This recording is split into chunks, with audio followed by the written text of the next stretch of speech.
প্রতীকের উপর ভরসা রেখে লাভ নাই, প্রতীক কোনো হকের দলিল না। বাংলাদেশ জামায়াতে ইসলামীতে আনুষ্ঠানিকভাবে যোগ দিয়েছেন বিশিষ্ট আলেম ও শাইখুল হাদিস আল্লামা মুফতি আলী হাসান উসামা। 17 জানুয়ারি রাজধানীর জামাত কার্যালয়ে এক আনুষ্ঠানিকতার মাধ্যমে তিনি দলটিতে যোগদান করেন।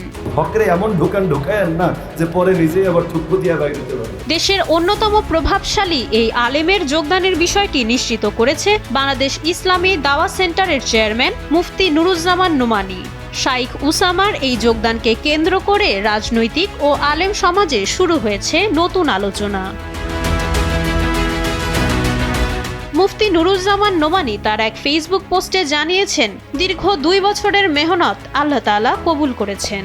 নির্বাচনের আগে ইসলামী দলগুলোর সমীকরণে জামায়াতে যোগদান দলের শক্তিকে কতটা বেগবান করবে, এখন সেটিই দেখার বিষয়। জামায়াত নেতাদের মতে এই যোগদান ইসলামী শক্তিগুলোর ঐক্যে এক নতুন মাত্রা যোগ করল।